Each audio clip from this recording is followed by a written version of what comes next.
Hello, beautiful people. It's your girl Rocqi from the It's So Real podcast and Rocqi's Reactions. Welcome to our YouTube channel. Please subscribe and help us get monetized. So today on Rocqi's Reactions, I will be reacting to 15 minutes of Ali Wong as a part of, I think it's Netflix is a Joke, their YouTube channel. So this is from Ali Wong's stand-up specials, I believe Baby Cobra and Hard Knock Wife. Okay, so I'm excited to share this with you. I'll share the link in the description box below. If you would like to see this video appear on screen while I'm reacting to it, make sure you subscribe so we can hire a video editor, okay? And then make sure you pop on over to my individual YouTube channel, Life is Rocqi, link in the description box below, for my journey as a woman, as a wife, as a mother, as a happiness coach, as a writer, as a painter, and then, you know, I'm also polyamorous. So make sure you check that out as well. All right, let's get to it, shall we? And fast forward to last year, my Netflix special, Baby Cobra, premiered Mother's Day weekend.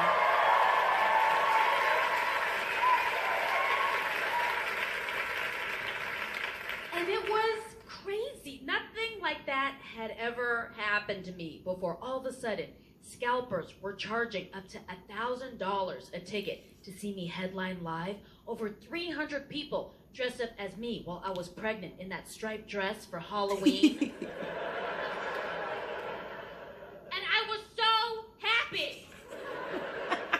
Until I realized that I have no interest in being famous. I don't. That.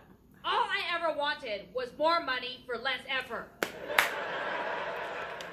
Can I get that free money though? When we got that stimulus, I was like, oh my, this feels good. Which is why we're trying to get on this passive and residual income. Subscribe, okay? I just want to collect checks in my pajamas. Play a piece of tofu in a Pixar movie or something. I can so see it.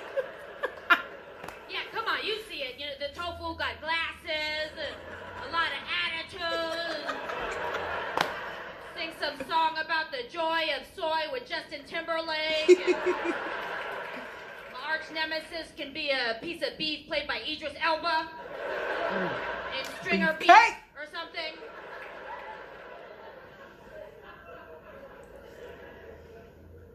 I'm not even that famous, and already I hate it. I hate it so much. And this is where having boundaries and dealing with social media has very been important for my journey. Knowing how to respond to commenters, knowing how to understand the experience and perspective of the commenters, ignoring the commenters, not even reading the comments. Like, yeah, you got to make sure your boundaries are on par. And a lot of celebrities are not even taught that. So like, I know Ari Lennox, really, her mental health be suffering just because people are so negative to her. So I understand, I get it. And the benefit of having this slow growth with our podcasts and our individual YouTube channels is we get to learn a lot of this along the way. So it's not all of a sudden and then we're learning everything in the back end. We're learning a lot of the lessons that other people had to learn the hard way a little bit more easily. It's a burden. Occasionally now, I will be eating at a fancy restaurant and will get recognized by both the wait staff and the chef and think to myself, oh great, now I have to tip more. People are always very surprised at how off stage with my husband, I'm a completely different person. So this was actually the content that I wanted to get to. I'm changing my reactions. I know I've been reacting to a lot within the manosphere, and I definitely benefited from the knowledge that was in the manosphere, but I've now like, okay, I understand the problems, I've held accountability, I've grown in those areas, what's next? So now as I'm more cemented in my feminine energy, I am like a for real housewife right now. So yeah, my growth journey has shifted. So therefore, I may be covering different content than you're used to. Let me know your thoughts in the comments below as far as if you like where I'm moving forward. If you want me to still cover some of the past content, please let me know in the comments below. You would not recognize my personality at all with him. With him, I'm very soft and like very nurturing and very domestic. We've been together now for 5 years. And for 5 years, I've packed his lunch every single day. Yeah. Yes. Yes. Yes. I did that so that he'd become dependent on me.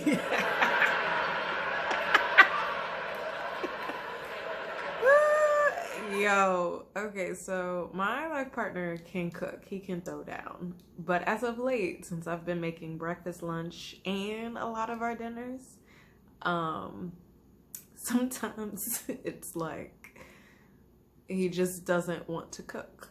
So, and I'm like, you know how to cook. It's not that you don't know how to cook. It's just you don't want to if I'm not cooking. So it's very, very interesting, this concept. Because he graduated from Harvard Business School, and I don't want to work anymore. Yo, with the pandemic and I was practicing therapy and it was draining the fuck out of me, I was like, yo, I've been working since I was like 15 and I need a break. Like not a week or 2 week vacation. Like I need a significant break. Like maternity leave would be great. Like I need a break. Okay. So I feel that. I feel that, Allie. I feel it. I straight up don't want to work anymore. I don't feel... I don't want to work anymore, even though I love the work that I do. I want to work because I want to, not because I have to. Like, I don't want to have to be dependent on working for survival. Like, that's not comforting for my existence, but I want to be able to enjoy the work that I do just because I enjoy it. Not that I'm pressured to do it, but I also want income. So, you know, I don't really work in this society. Unless it's passive and residual. Subscribe! Eat him out of the goodness of my heart. I do it as an investment in my financial future. I feel that. Because I don't want to work anymore. I've been reading that book by Sheryl Sandberg. And remember, like, the elders taught us the way to a man's heart is through his stomach. So, like, cooking for a man, especially because so many women can't cook today. Like, a lot of women can't cook today. A lot. It's very surprising. But, so yeah, if you show that you can feed them, I mean, that's not a bad thing. That can only benefit you. I'm just saying. She's the COO of Facebook. And she wrote that book that got women all riled up about our careers. Talking about how we as women should challenge ourselves to sit at the table and rise to the top. And her book is called Lean In. Well, I don't want to lean in, okay? I want to lie down.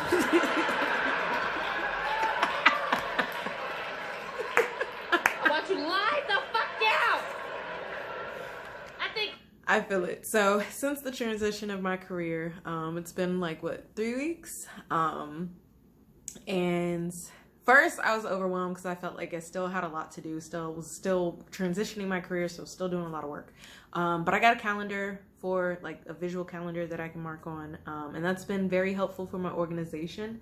And I'm realizing how much more time I actually have. And I feel that rest is important. Rest is important, especially when you have a little, you know, and we're going to be trying soon. So yeah. And I'm going to be, you know, that's children are my strength just in general. So yeah, I'm excited about that. Feminism is the worst thing that ever happened to women. Our job used to be no job. We had it so good. We could have done the smart thing, which would have been to continue playing dumb for the next century. And be like, we're dumb women. We don't know how to do anything. So I guess we better just stay at home all day and eat snacks and watch Ellen. Because we're too stupid to have any real responsibility. And then all these women had to show off and be like, we could do it. We could do anything. Bitch, shut up. Don't tell them the secrets. They ruined it for us. And now we're expected to work. When I hear the phrase double income household, I want to throw up.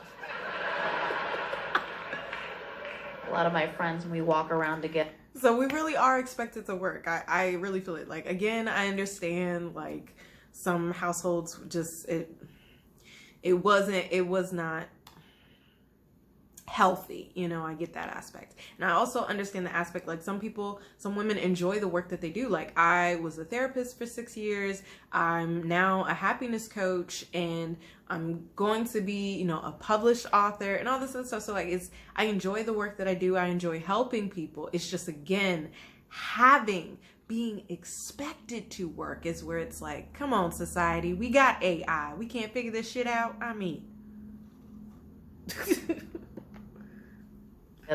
They'll get very judgmental about housewives that we'll see on the street. And they'll be like, look at that fucking housewife not doing anything. Look at that housewife just walking around all day, getting massages in her Lululemon pants. I'm like, that bitch is a genius. She's not a housewife. She's retired. You know. I joined a mom's group I'm in ready Los for Angeles. Yeah, I don't find any of these bitches particularly interesting or fun. But when you're a new mom on maternity leave, it's like The Walking Dead. You just gotta hook up with a crew to survive. I got my crew lined up.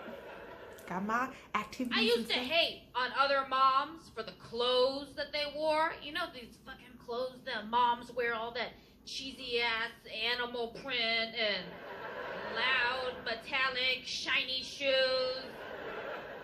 And now I see something that's bedazzled in rhinestones, and I'm like, oh, that looks nice. I think I'm gonna get that. The more glitter, the better. Because when you're a mom, you need sparkle. To compensate for the light inside of you that has died. So, the one thing I am not looking forward to is the first, like, 3 months, just because I need my rest. I'm not a particularly likable person without my rest. So the fact that I have a child now dependent on me while I can't have my rest, you know, that's gonna be an adjustment. So, yeah. And I'm already like, yeah, my wardrobe's gotta change. And yes, I still want to feel cute and beautiful while being able to have functionality, you know, so I get it. And I found out that my progesterone levels were alarmingly low. So then I had to take these hormone pills that were suppositories and push pop them up myself every single night. And then at my writing job at Fresh Off the Boat, I would be storyboarding in front of my coworkers. And then at some point, the pill would inevitably dissolve and melt into my underwear. And I had to act like everything was okay when everything was clearly not okay. Let me just say, I commend the women and people who are able, female-bodied, who are able to bring life into this world. I think it is a miracle. It is truly a miracle to be able to bring existence from nothing into a human being. And then that's happening in your body, you know? So I'm fully going to be like, hey, I'm developing an eyeball right now. Hey, that was a leg. Just created it, you know? So I definitely commend all women and all female-bodied people because, yeah, it's a miracle. It truly is. It's an amazing aspect of life. And then a side effect of the progesterone was that it made me extremely itchy.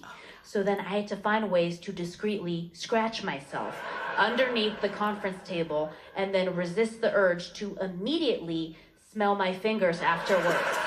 I want to be able to smell my fingers when I want to smell my own goddamn fingers. Housewives, they can just scratch and sniff all day long. They just vacuum, scratch, sniff, they make a sandwich. They watch Property Brothers, scratch, and what's cracking? Every time you scratch yourself, all you can think about is, when can I smell my fingers? When can I smell my fingers?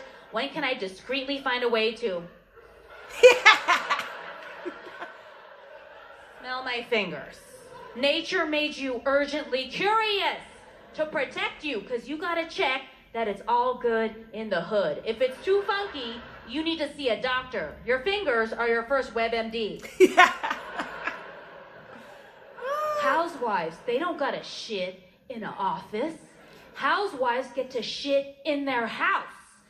Skin to seat. They don't got to use that horrible toilet paper cover. They don't got to 10 times a day, every day.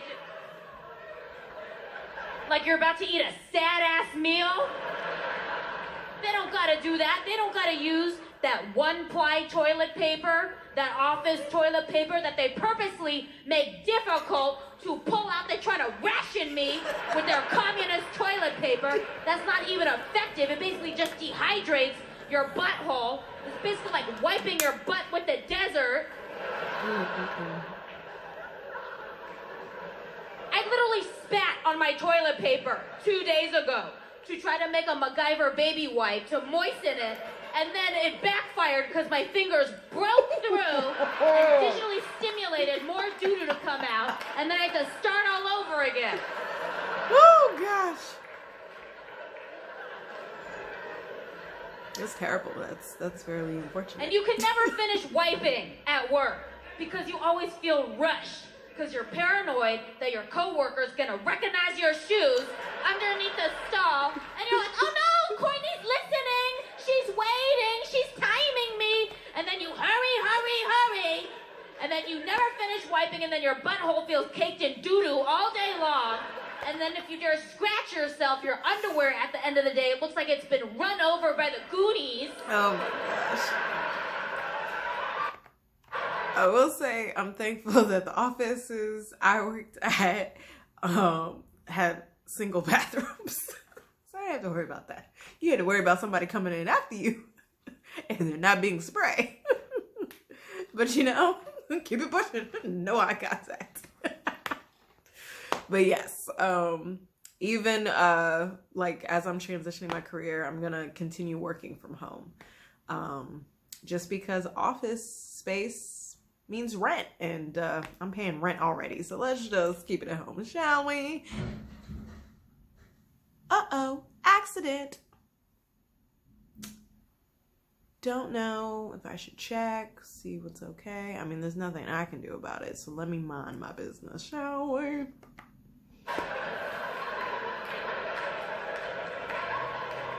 Housewives, they don't gotta muffle their shit too. They don't gotta worry about the velocity with which their doo-doo comes out. They don't gotta try to, you know, squeeze the butt cheeks together to make sure that the doo-doo comes out at a slow and steady pace so that no unpredictable noise suddenly escapes and brings you deep, deep shame.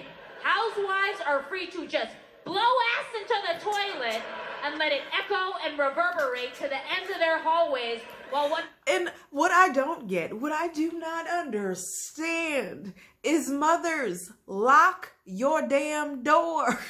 Like, these kids be in the bathroom when you're on the throne. No, that's mommy's me time. That is the one time I am guaranteed private time, okay? You can be in a playpen, bouncer, whatever. I'll be with you in a minute. I don't take that long, but damn.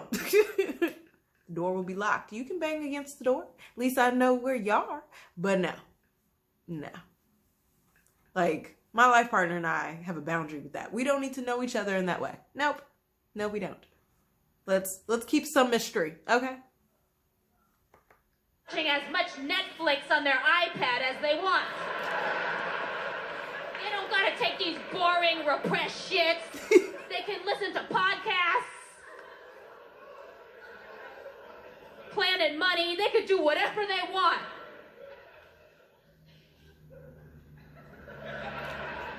I tried being a stay-at-home mom for 8 weeks. I like the stay-at-home part. Not too crazy about the mom aspect. That shit is relentless. I was stupid and naive, and I thought that being a stay-at-home mom was about chillaxing, getting to shit in your own home, watch Wendy Williams, and go out to brunch with your sassy girlfriends. I did not understand that the whole price you have to pay for staying at home is that you gotta be a mom. Oh, and that's a job. Yes, it definitely is. So I think the fortunate thing about my experience is that I witnessed my mom and my sister have at-home daycares. So I saw a different aspect of essentially parenting.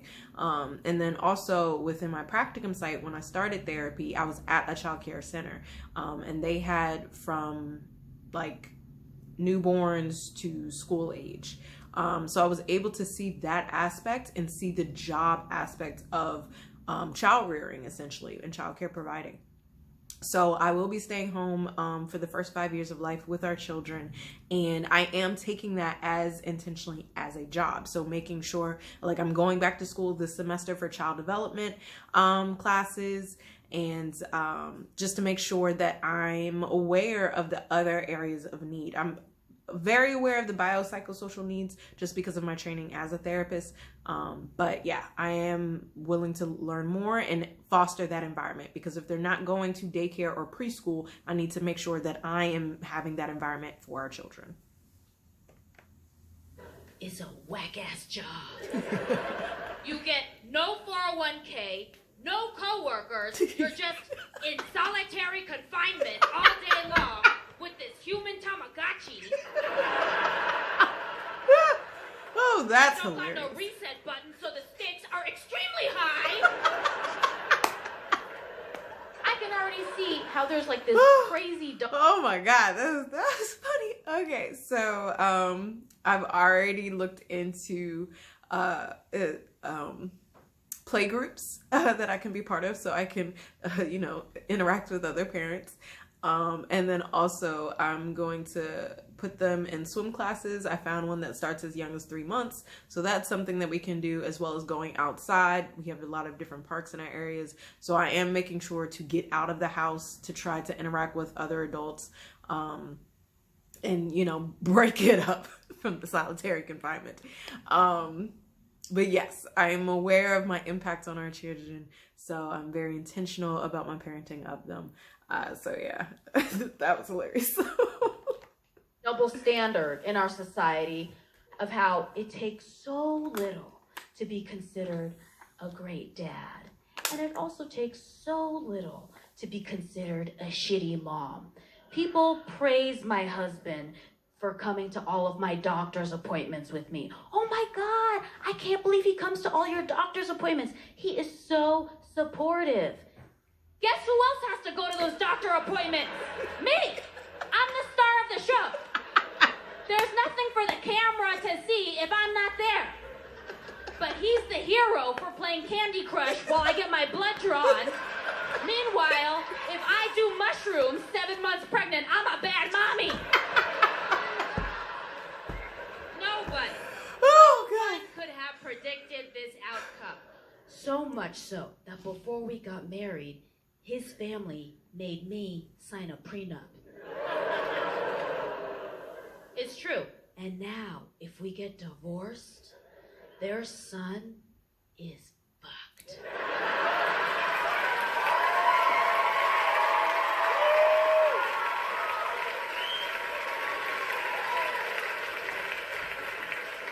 No more sashimi on a Tuesday. No more fancy Japanese bidet where water comes out and Hello Kitty sings a song until your butthole's fresh and clean. Go back to drinking flat water, bitch!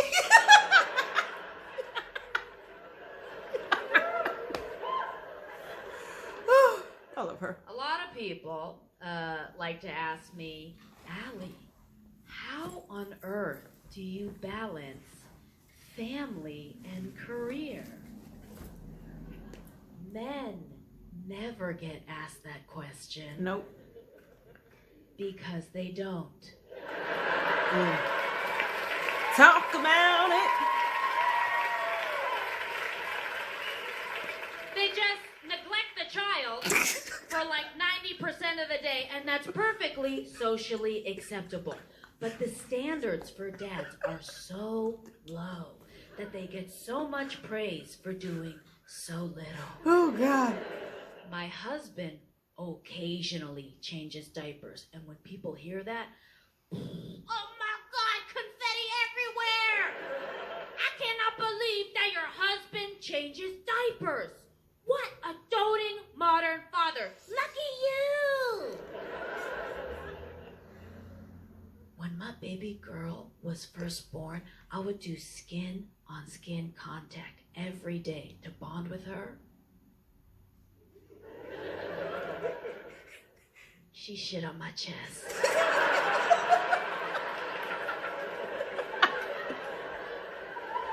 Yeah, we gonna keep the diaper on. Where's my confetti at?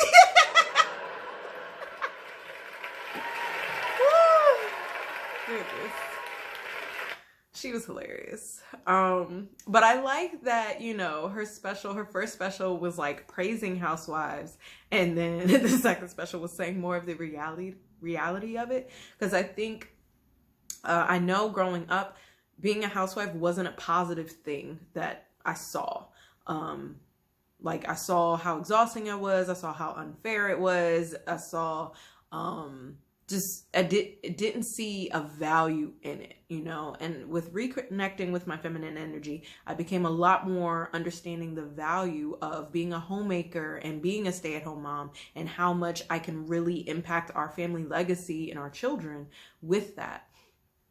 So I like that Ali Wong did include that in her specials, and both specials she was pregnant with 2 different babies, you know. So I really appreciate her shining light on that. In an absolutely hilarious way, but I really appreciate that. So let me know your thoughts in the comments below. Did you enjoy the reaction to this video, and kind of the shift in how I'm talking about similar topics? Let me know your thoughts. Make sure you like, share, and subscribe, and then check out more of Rocqi's reactions as well. All right, take care of you.